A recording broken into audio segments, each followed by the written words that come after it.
You're listening to the Transformations with Jane podcast. I'm your host, Jane Nakata, a New Zealander living her best life in Fukushima, Japan. I'm a podcast consultant and the creator of Pod Launch with Jane, a system that helps you create your dream podcast without all the drama and hassle, leaving you more free time to do the things you love to do. This show is for people who want to hear stories of women who are doing amazing things here in Japan and across the world. You'll find loads of inspiration for how you can live your best life wherever you are. I'm glad you're here. Let's get on with the show. Hello and welcome to another episode of the Transformations with Jane podcast. I'm your host, Jane Nakata, coming to you from Fukushima Prefecture here in Japan. Well, today I have a very exciting episode for you. Today is part one of a two-part series which I have recorded with some of the wonderful women in the Transformations with Jane podcast community and from the wonderful community of women that we have living here in Japan, many of whom I know through Instagram. Instagram is a really great place to get to know other people without being very stalkery-ish. Today we have 4 guests on the show. I recorded with 2 guests on one recording and the other 2 on another recording.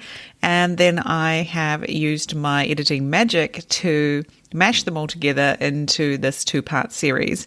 So if you notice, oh, she said that before or something's a bit weird, well, that's why. But I think we're going to hit some of the topics that a lot of parents of children in Japan are worried about, especially if you have children who are half Japanese and you are wondering, are you doing it right? Is this the right way? I don't know. Will I only know when it's too late? Well, today we have some of our senpai mamas and mamas who are also at the same point in life with their kids as you. So I'm sure you will find a lot of value in what our guests have to say today. So today we have Christine Ayuzawa, Jackie Miyabayashi, Jordana Matsuda, and Fran Ishido joining us on the show. So I hope you will enjoy listening to their experiences. And every experience is different, every part of Japan is different, and every family is different. So you can get some inspiration for how to move forward from this episode, I'm sure. So sit back, relax, and enjoy the show. It's a very special episode today because we have quite a few guests on the show today. So, Fran, why don't you introduce yourself and tell everybody a little bit about where you are in Japan and who you are, how did you get here, and all those important things. Hi, I'm Fran. I'm originally from New Zealand and now I'm living in Higashi Osaka in Osaka Prefecture. I came here in 2003, so almost 18, 19 years ago. I now live with my husband and 2 kids. The eldest is almost 11 and the youngest will be 5 next week. So we've had some good experiences with schools in Japan and excited to talk about it today. Yeah, thanks for that. So I'm your Japan senpai by 1 year. I came in 2002. I also have a 10-year-old actually going on 11 soon and a 6-year-old. So our kids are kind of the same age. Yeah. So thank you so much for volunteering to come on the show today, Fran. And I just have to tell everybody, this is Fran's first Zoom and Fran's first podcast episode. So this is really great. So yeah, you're doing so well. Well done. So our other guest is Jordana. I'm Jordana Matsuda. And yeah, I guess I came the year after you, Fran. So I came in 2004. And I've been living in Tokyo the whole time. My son is 8, so he's a second grader right now. I'm an artist and teacher, and I've done a lot of work with Ojiku. I've been through the Ojuken system up until this point, so from kindergarten through to second grade. So I'm looking forward to sharing what I've learned along the way. Okay, hi everyone. Thank you, Jane, for having me today. I'm Jackie Miyabayashi from New Zealand. I've lived in Japan for more years than I can count, over 20, definitely. I'm here today to hopefully share some of the wisdom I've gained over the years with my two children. I have two sons. Tyler is 15 and he will be heading into his first year of senior high school from April. So he's a junior high schooler. And my son Noah has just turned 20 and he is just finishing up his second year at university. So he lives away from home and all that. Maybe I have a few things that I can share about the road to get to. Well, I have one adult. Yes, officially. an official adult in your family now. Wow. And one teenager. So, yeah, I can definitely talk to you about the teen years. Yeah, so that's my deal. So thank you so much. Thank you. Yeah, and Jackie, you're down in Osaka, aren't you? Yep, sort of representing Kansai today. Yeah, just outside of Osaka. I mean, it's Osaka Prefecture, but not in the city anymore. So I wouldn't call it rural, but we're not in downtown anyway. Okay. Yep, so that's us. That's great. Me. Thank you. And Christine, please introduce yourself. Hi, I'm Christine. I am a mom of two little ones. Mine are quite younger than Jackie's. My son is 8 and my daughter is 5. I am American, but I've been here in Japan for about 17 years now. Came originally on the JET program to Gunma-ken, and I've spent the 15 years following that in Tokyo, working in the recruitment industry. Really excited to be here and gain some wisdom. Your kids are a little bit farther along than mine, so it's really exciting for me to take part in all of this from that perspective as well. All righty. Yeah, so today we have some questions from listeners, from people are in our community on Instagram and things, talking about the education system in Japan and specifically transitioning from one to the next one, or one level to the next one, I should say. So, for example, transitioning from not attending school to going to kindergarten or into elementary school, and then onwards and onwards. So I would like to start off with kindergarten as a topic. How did you come to choose the kindergarten where you sent your children? Because I find this is I don't know, did you guys also experience this where it was kind of like the topic of conversation before your kids started kindergarten? Whenever you go anywhere, I know Japanese parents would say, oh, so where have you decided to send your child? I'm like, my child is only 2. I haven't decided to send them anywhere. And then they would say, oh, we chose X kindergarten because of this program and that program and all of these things. And by the end of it, I was so confused. How about you, Fran? What was it like for you deciding what kind of kindergarten to send your kid to? Yeah, so when my son was at that age, I was actually working at an international kindergarten, and financially and for a lot of other reasons, it was just easier to bring him with me each day. So my son actually attended the 3 years of international kindergarten. After that, when I was pregnant with my daughter, I quit that school and just am now staying at home. But because of that reason, we couldn't send her to international kindergarten. It was just too expensive. So we decided to send her to a local one, a Japanese one. So it's been really interesting. We've been able to have the experience of both. How we chose the kindy for my daughter is just the closest one. It was kind of a tough process to get her in there, but luckily we made the cut. It's only a 2-minute walk from our house, so we were really lucky to get her in there. We had a few on the backup list, but luckily we didn't have to choose any of those. Wow. You wanted to get her into the one closest to you, but it was a tough interview? Yeah, that's right. It's a popular kindy in our local area, really kind of focusing on the athletic side of things rather than the study side of things. So it really looked like it was going to suit my daughter. And yeah, we were really lucky to get in. And so she's nearly finished there, isn't she? Is she in the... Yeah, she'll start her final year in April. Okay, so she's part most of the way through. And so far, so good after all of that. Yeah, it's wonderful. She started with 0 Japanese, pretty much, and has become fluent alongside her peers. So it's been a great experience. Yeah, so you've got both the experience of the international kindergarten where it was more English, not so much Japanese potentially, but some Japanese, of course, right? Yeah, it's advertised as a bilingual school. It's actually on the IB program, but yeah, mostly focused on English. That would be amazing. How about you, Jordana? How did you come to choose the kindergarten? Yeah, so my son actually I also worked in international preschool, and he, from like 1.5 to just before kindergarten, he came to work with me every day. But I kind of had to make that decision. I think a lot of mums, when their kids start kindergarten, is like, do I put my kid into hoikuen, like daycare, or do I put them into kindergarten? And if I put him into kindergarten, my company basically said, well, we don't have a position for you.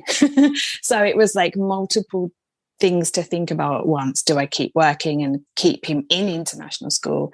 Do I keep working and put him in Japanese daycare, or do I quit and put him into kindergarten, Japanese kindergarten?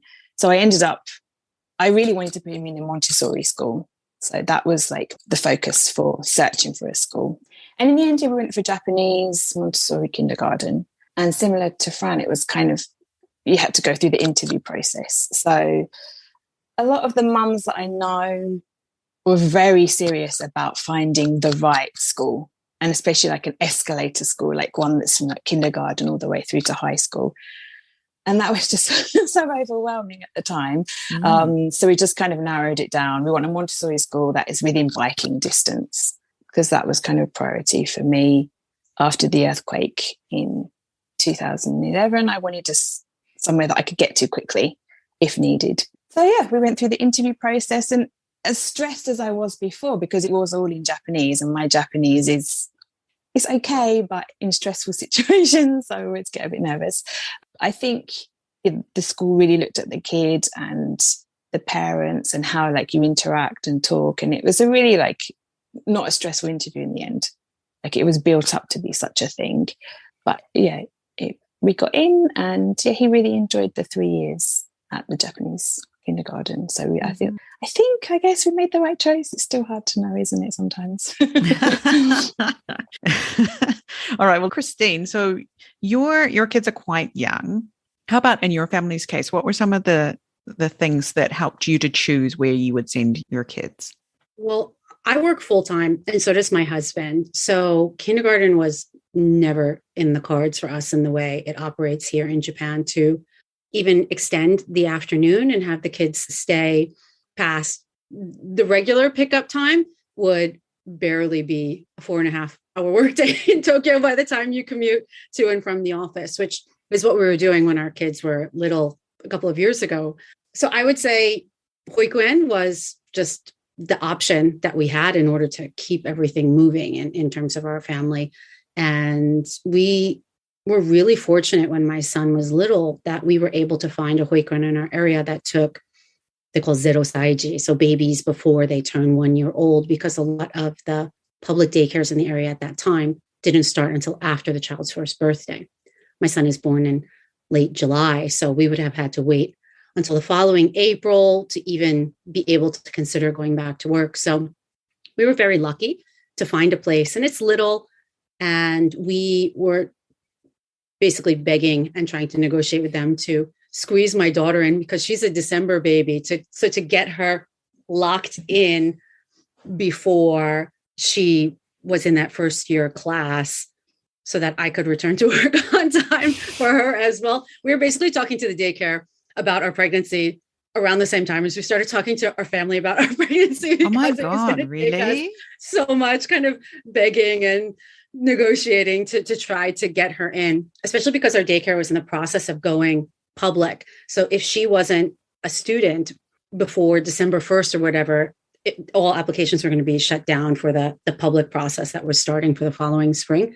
So that's really the driving force for what set the tone for what we would do. It had to be something local.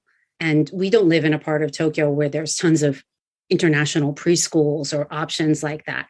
It has changed a little bit. There's many more daycares that have popped up in the 8 years since we squeezed my son into the one that was closest to our house. But it's still a huge challenge to be able to find something where you can drop your kids off in time to commute and have them be able to stay long enough to work a full day. So what's your number one tip for mothers who are like looking at the pregnancy test, they're in Tokyo, they're looking at the pregnancy test and they're like, oh, looks like I'm having a baby. They need to get on the phone and figure out where their kid's going. If they're a working, like yourself, like working full-time out of the house type parent? Yeah, I Is would that say what's your start take? exploring what your options are as early as you can. If you're going to go the public application route, at least where I am in Tokyo, you apply towards the end of the year and you find out around February where your kid is going to be able to go in April. So you don't get tons of time to plan and coordinate with your workplace and do all the things that you want to be doing to have your life move a little bit more smoothly. There are usually private or semi-private kind of licensed operations that are also running, but we just had no idea what we were getting into. This part of Tokyo is not where either of us are from, just kind of moved here out of convenience for both of our work commutes. So when the midwife came to check on me a couple of weeks after my son was born, she kind of asked what our plans were because they fill in all that paperwork about you and knew I had a job before I gave birth. And I said, yeah, we'll just apply at this or this time. And she said, here are the facts about how many daycare spots there are for 0-Saiji babies in this neighborhood. You probably want to get on the phone pretty soon. We thought, oh my God. No, how could we be doing this already? But it ended up being good advice because we could apply to the daycare that we ended up going with. And their application process was on a different cycle than the public process. So we knew farther in advance that we had a spot. And he was quite young when April came around. And we were able to negotiate a little bit for him to start more like mid-May or something when he was a little bit sturdier. Oh, wow. That just really sounds quite stressful. So yeah, if you can use this information from Christine to make the transition more smooth for your family, then that's really awesome. How about in your family situation, Jackie? Going way back in my memory. Well, I was working full-time too when I got pregnant with my older son, but I had pretty much already decided that I probably wouldn't return to work. I had a year of maternity leave, and which was, I don't know if that's standard or my company was okay with that. I didn't ever have to put my kids into daycare in the same way. So this is all like, wow, mind-blowing to me as well. So when it came to like the kindergarten discussion, and did you send your first son off when he was 3 to be in the initial class?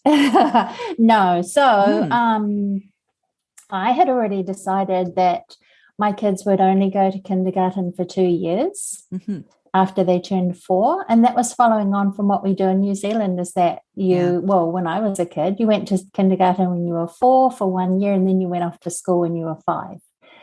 I just always had it in my mind that 3 was too young to send them off to a thing for the day. And because I was lucky that I was able to stay home.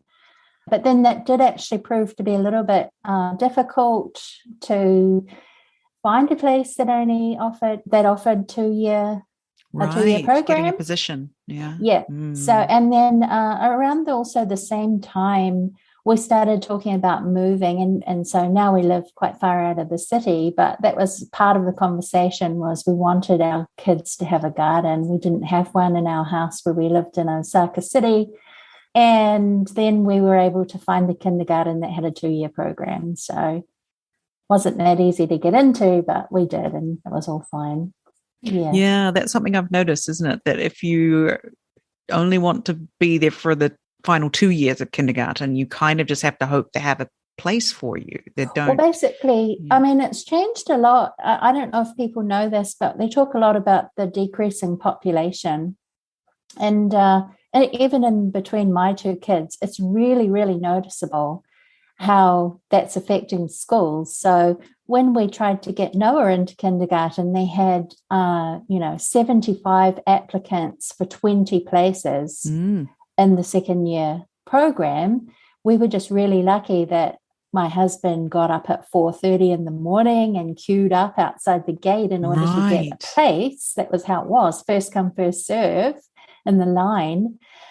And then there's 5 years between my 2 kids. So by the time it was time to register Tyler, I just went along to the introduction, what do they call it? The Setsume Kai.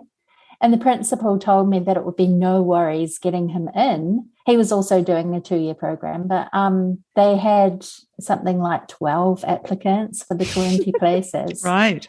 Yeah, because there just aren't the number of kids. True. And maybe an increase in the number of daycares, right? They did I don't know. No, I don't think so out here where we are. Oh, okay. Well, yes, children going to daycare, there's more parents who are having to work.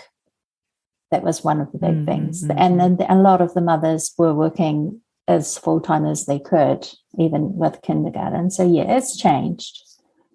Definitely. Yeah, that's so interesting. Yeah. 4:30 in the morning to get in the well, queue. Because we didn't live nearby. We were in the process of you were building a house. So he got there at like 5:30 or something. But still, 5:30 in the morning, that's pretty wild. Yeah, and we were the last ones. We were number 17. They'd already allocated 3 spots to siblings. Right. 3 out of the 20. So we were number 17 and that was the last one. So oh my goodness. You just really lucky. Scraped in.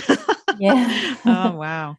Yeah. And that still happens today, right? In some places, there's still the system. Like you show up on the certain day and line up and hope that you're going to be, further enough along the line to get accepted. Yeah. It's a bit stressful for the parents. Yeah. Yeah, well, that's really interesting. All stressful, Yeah. But I don't envy Christine having to do it with a newborn.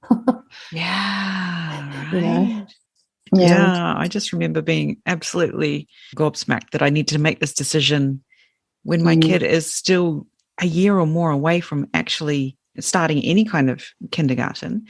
And then I realized that, wow, there's this sort of secret side entrance to some of these places that if you know about them, it's much easier to get into the kindergarten of your choice.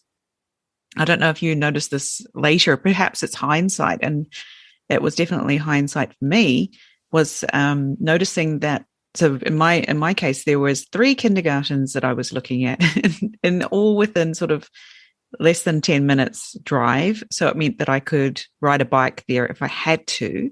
Same thing, if there was a massive disaster again, that my kid is not going to be way across the other side of town and not be able to get them or go and pick them up. If I had to walk, I could get there in like 40 minutes kind of thing. Here where I live, the one closest, I had never heard anything good about it. I only heard, it's very cliquey and the kids don't get to play outside. And I was like, okay, no. And also that they have bento every day. And I was like, no, not making bento every day. No way. And so it was down to 2. And I went to the, as they have like, if you're looking for kindergartens, they often have these sort of warm-up play dates, sort of pre-kindergarten classes that you can go along to. And there'll be a schedule. They happen throughout the year. And some of them are very organized, and you'll actually be there with the same group of people each time, and you have a table where you sit at, and your kid's name is on the table, and it's very sort of preparing you for a kindergarten. And I didn't realize at the time, I just stumbled into one of these looking for something to do with my kid, thinking, this would be, nice to go to I think it was once a month or something. It was only once a month. But it was the secret entrance to this kindergarten. And I didn't realize it until much later. And when it was time to sort of sign up, it was like, here's your sign up papers. Just drop them off next time you're here. There was no lining up and waiting to pick up the papers at 8:00 in the morning on the sign up day or anything that anybody else had to do. And so I was like, okay, well, this is great. So we signed up. We went to that kindergarten. And it was a wonderful kindergarten. It was great. But I did know later that we had found this magic side door to get in there, right? So, if you are a foreigner, you might not know that there are these ways that you can sort of make it easier for yourself to get into your chosen kindergarten. And one of them is by finding out if there's any sort of pre-warm-up kind of things where you're basically getting vetted for whether they want you in the kindergarten or not. They get to see you 10 times. They get to see your kid 10 times before you start. And it's actually really fun. And the bonus that I found from that was that I now know a good chunk of all the parents and all the kids in my kids' class. So when we started on the first day, I was not this like random foreigner showing up and everybody's like, who the hell is that? Oh my God, it's a foreigner. It was like, oh, look, there's Jane and Amelia, who we're used to seeing around. And I was part of the kachigumi. I want to call it the kachigumi, the group of, mums who all know each other already, which every mum wants to be in that group, right? When you're in a new situation. And somehow I was magically in this group because I'd been at this pre-kindergarten every month, and my kid knew all the kids and I knew all the mothers. And that was just life-changing to be part of that group from day one, on the first day of kindergarten when the kids started. And I didn't realize that it was going to affect my kid when she got to elementary school. And so when she got to elementary school, she wasn't in the biggest group of kids from a certain kindergarten. She was in the second biggest group, but it was big enough that when we got to elementary school, people knew who we were. We weren't like the only ones who'd been at X kindergarten and some way across the other side of town and had to start from zero again.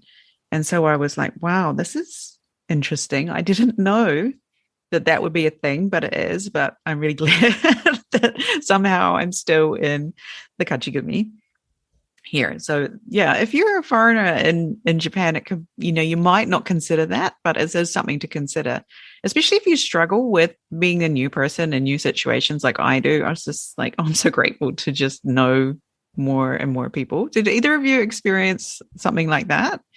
Yeah, absolutely. As I said, my son was at the international kindergarten with me, but for elementary school, he's gone to the one closest to our home, the local shogako. And yeah, because he was at the international school, he was the only one. And there were groups of, as you mentioned, groups of kids who'd been through the same local kindy together, the local daycare together. And yeah, it was like starting all over again, exactly as you said. And luckily he has some cousins who attend the same school. So I did know some other parents, but yeah, I haven't really been able to make any mum friends at the shogako, unfortunately. It's been quite hard. Okay, yeah. Definitely something to think about. Yeah. Like, is this kindergarten step going to affect what happens in elementary? And maybe for your daughter, it's probably not, because she's, right? The kids that are coming up through with her, that probably a lot of them are going to go to your neighborhood elementary, right? And then you're going to be in the kachigumi, right? Now, next time around, you got it, right? How about you, Jordan? How did that choice affect when your son went to elementary? Because you did something quite different, didn't you? You didn't choose a local elementary school, was that right? That's right. Yeah, like I was going to say as well, like you were saying, the secret side door. I think another good tip is if you can join a playgroup or some kind of yoji-kyoshi, like kids group lesson. A lot of the mums talk about local schools, local kindergartens, and how to get into them. You can get so many gems from mums, yes. Japanese mums who, have so much more access or know so many other people. So I think if you can join a little mother and baby class or what have you, that's a really good thing to think about, a year before you start or something. But yeah, going from kindergarten to elementary, I really didn't think about which other kids would be going up to the same school. This kindergarten, I'd say about 50% of the kids went to private school, the others went to local school. So all the kids who went to local school were in the same, or went up to the same school. It ended up my son was the only kid who went to his elementary school. But the good thing about the two schools, kindergarten and elementary, they're both Catholic schools, because Montessori and Catholic usually go together. So the transition in terms of teaching style and environment were quite similar. So there wasn't like a big shock of like, oh my God, I was in this really relaxed kind of Montessori environment, and now I'm in a strict kind of Japanese style elementary school. There was a smooth transition because they have the same outlook on education. So I think that definitely helped him in terms of the daily routine and what have you. Mm-hmm. And so your son did cram school, is that right? Yeah. Yeah. It's like a kind of prep school. Tell us about that. This experience that you had. Yeah, like I can only speak to Tokyo. because I don't know what other areas are like, but I feel in Tokyo there's almost like two levels of private school. There's like the more elite side, and then there's more relaxed side. So I think when you decide which school you'd like your kid to go to, that determines what kind of cram school you would put your child into. For us, there's just one school we chose and we wanted to go to, and we knew it was a more relaxed style school. So my son joined, I don't even want to say it's a cram school. It was like once a week. And it was very much, I want to say, knowing a little bit about Montessori, their way of teaching is very similar to Montessori. So it was more about getting the kid ready to sit and listen to instructions and preparing them for what an interview may be like, but not in a regimented kind of, what are they doing to my 5-year-old kid feeling? What's 5 plus 5? Why don't you know what 5 plus 5 is? There was none of that. It was right. like learning to, write hiragana and the basics, the real basics. And the benefit of choosing cram school is that a lot of the teachers who work in the cram school have connections in the elementary school. So it's good to be strategic. Yeah. So like one of his teachers, she used to teach at the elementary school. So we got like an introductory meeting before the actual interview with the headmaster of the school. So if you choose a more elite school, then it's a very different story, I think. I think it's it's like, much more connections. And and it's a lot more stress on the parents and the kids. Like I knew one family who were trying to get into one of the top schools and like she disappeared. We didn't see them anymore because they were just at cram school, 3 times a week. And the mother, there's a lot of pressure on the mother as well if you are trying to get into a top school to prepare your child and also yourself to be ready for that interview, because parents are involved in elementary school interviews. So how you interact in that situation is important. Oh my goodness. Yeah. Wow. So I obviously live in Fukushima Prefecture and Iwaki City, where we don't really have this because it's the inaka, kind of the inaka. Like there aren't really any elite schools or private. Well, they're private schools, but it's like if you want to pay the money, you can go kind of situation rather than, can you get in? Everybody wants to get into the top public high school here. Basically, if your kid gets into the top public high school in the city, but your job as a parent is done, like you're okay. Yeah. But if your kid doesn't, oh my God, like life's over kind of thing. It's quite strange. So I'm interested to know, obviously from the Tokyo situation, you might not feel comfortable about sending your kid to the local elementary school or the local junior high school, depending on where you happen to live and what your options are. Where I live in a very nice part of town, and I have no problem to send my child to the local elementary school, and the local junior high school will also be fine as far as any junior high school in our city.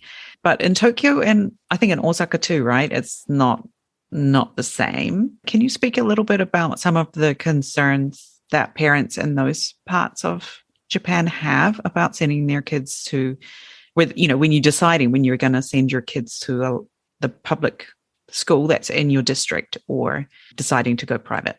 I don't know if it's only status, but it's definitely a big thing that people use as introductory conversation. My daughter goes to so-and-so school, or she's on the track to go to so-and-so university. It's definitely connected to status from what I have understood.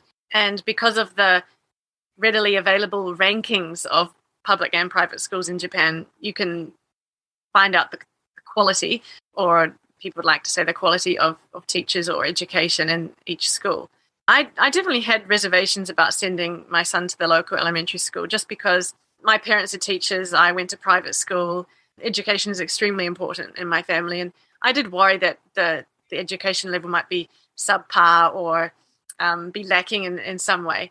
However, the fact that my son is bilingual and we have, I guess, the opportunity to send him abroad for study later on. Or I do feel like I've got kind of that in my back pocket for later on. We could change our mind. And as a kind of side, my husband and all of his siblings went to this local elementary school as well. And they all believe very strongly that building connection in the community is equally as important as the level of education at elementary school level. So a lot of them own their own businesses or have ties to the community, and knowing and keeping friends from elementary school level has proved quite important in their businesses. So that was also something that kind of influenced our decision as well. Wow. Elementary school. Like coming from New Zealand where that's like not a thing at all. Yeah, I'm just like mind blown. And I hadn't really thought of that. Like if your family lives in the same area, like, yeah, your husband's family has kind of lived in the same neighborhood for a couple of generations, and you have local businesses, you want to be friends with all the people who also would have been your classmates at elementary school and junior high, right? And then they will get married, and we'll all stay in the same area. Yeah, okay, that's a really interesting perspective. That having that relationship with local people. Yeah, in my neighborhood, it's a much more transient area of town. Like it's a very new neighborhood, and people are not necessarily from here. So I don't see it as being quite the same in this neighborhood, because people could leave quite easily. There's not the same community ties, but I understand what you mean about like being in the same place for a long time and the importance of community ties in Japan. That is a huge thing. But yeah, here we're seeing how it influences people's decisions on when they send their kids to school. Interesting. Super interesting. Thank you for that, Fran. How about your side, Jordana? I think because Tokyo, there's just so many people, unfortunately, like we don't have that sense of community, which I really miss because I grew up in the countryside in the UK. So I don't think there is that sense. And also people are this is one thing I struggled with. They're a bit cagey about where they're going to send their kids to school. Like the last year of kindergarten, a lot of the mums in the same grade kind of stopped talking about elementary because there's, I'm like, yeah. And at first I was just like, oh, like maybe maybe they didn't catch my meaning in Japanese. And like a lot of my Japanese friends from different kindergartens are really open and freely talking, but within my son's kindergarten there was like a shutdown of because you're suddenly it's a competition, right? Yeah. Right? And I never thought about wherever you're gunning for it, right? Oh my god, exactly. And I never thought about that at all. And so it was a big learning curve about how to deal with those situations. But I think once you realize, you can kind of handle it a bit more. For me, like the reason why we decided not to go with the local school is mainly because the teachers change I don't know if it's the same throughout Japan, the teachers change every 2 years. And having worked in elementary school for maybe 3 or 4 years, I saw the impact when a head teacher changes in the school. And that kind of worried me because I saw how the whole atmosphere of the school could change. And I am somebody who overthinks things. So I'm always like analysing each element of those type of things. So yeah, if you're worried about the kind of education that your kid might get, and you do have other options, of course you're going to look at them, right? You're going to look at those other options and see. Whereas here there's just no options. Of course you're going to send your kid to the local elementary school. So, and I didn't realize that when we built this house, that we needed to sort of think about that because we didn't have any kids at the time. And even that's a little bit odd, is to actually build a house before you even have any children to put in the house. But we bought this house in this neighborhood, and it turned out all right, turned out excellent actually. But yeah, it could have not turned out okay if we hadn't. Yeah, because even my husband said, I don't really think about schools when we just chose this particular piece of land because it was worked out for us. But that was our sort of hindsight as well, that somehow we magically ended up in a really nice neighborhood. So I was just going to say one more thing. Like, I don't know how different it is from city to city, but in Tokyo, there's like 2 levels of public elementary schools as well. So there's like I live Setagayaku. So there's like the ward elementary schools, and then there's like Tokyo City elementary schools.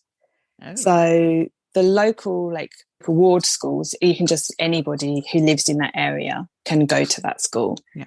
And then the city run school, there is like an entrance interview process, which is, it varies between areas, but like the one local to us that we were considering, you had an interview, and if you passed the interview, there was then a lottery system. So yeah, so you could pass the interview, and then if you don't get selected for the lottery, then you don't get in. So it's half, the effort you put in, but it's also half luck.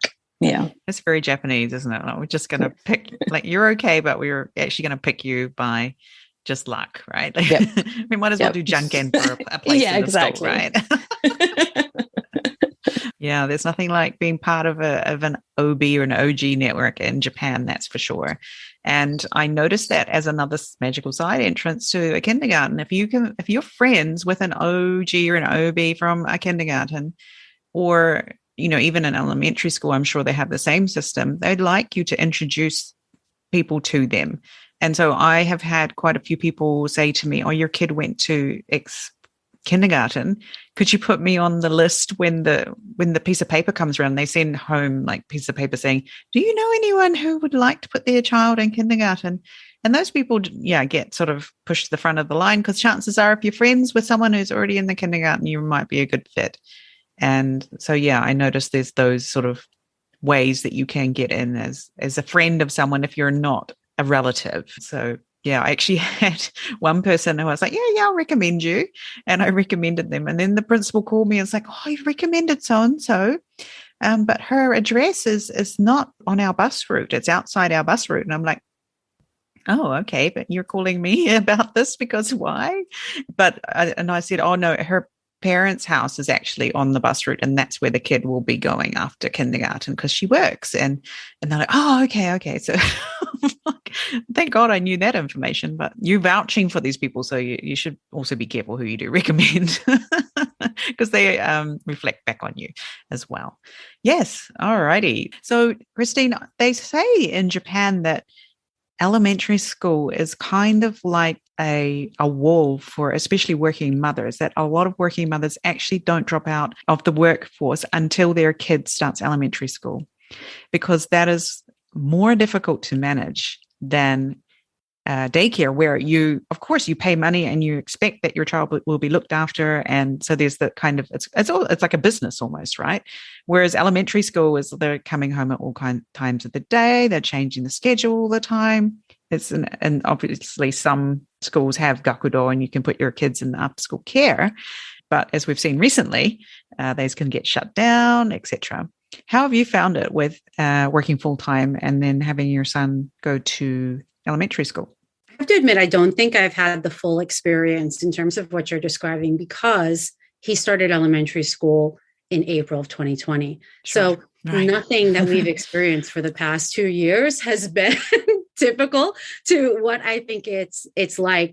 We were anxious about him getting into gakudo because our school is kind of on the north end of our district, and there is a gakudo on site. And then the next closest gakudo is at another elementary school 2 kilometers away or something like that.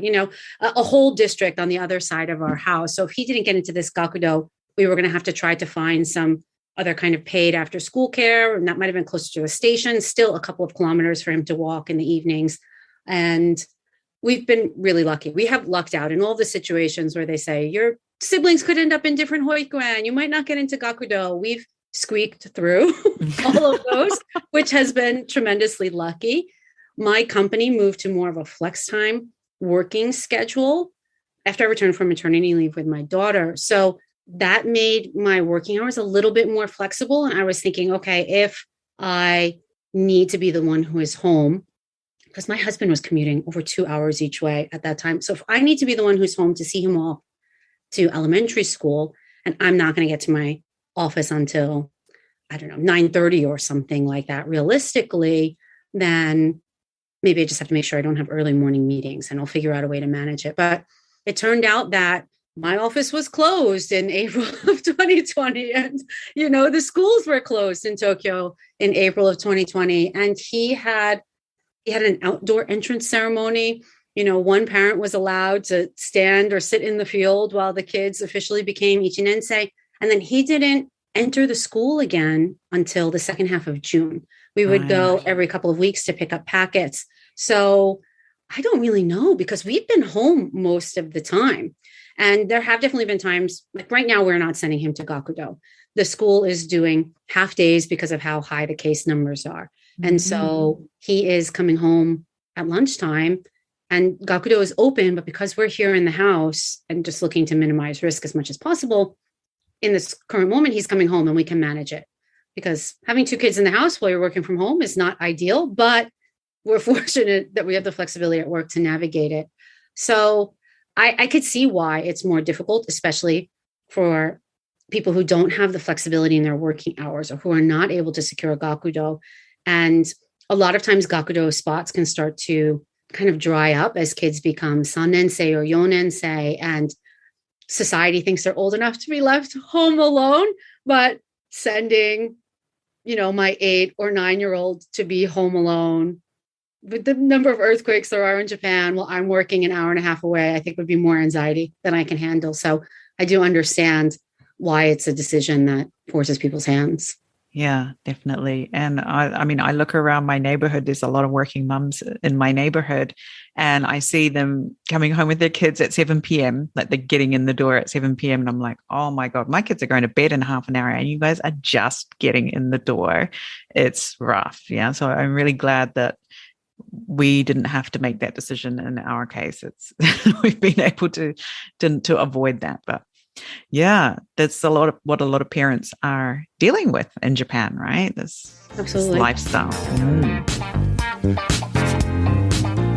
So I hope you enjoyed part 1 of our 2-part series today with our wonderful 4 guests who have such a variety of experience and just even where they live all over Japan, and how their families are shaped really does affect how things go in your life. So next week we will have part 2.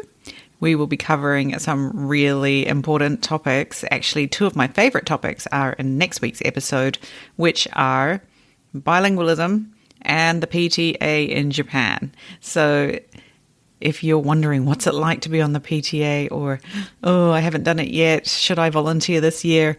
All those questions will be answered for you next week. Thank you so much for listening as always. Please share this episode, especially with other women living in Japan who might be feeling alone or worried about the choices that they're making for their family. I hope that it will help them to feel more confident about what they're doing and to really just lean into life in Japan. So thank you and see you again soon. Bye-bye.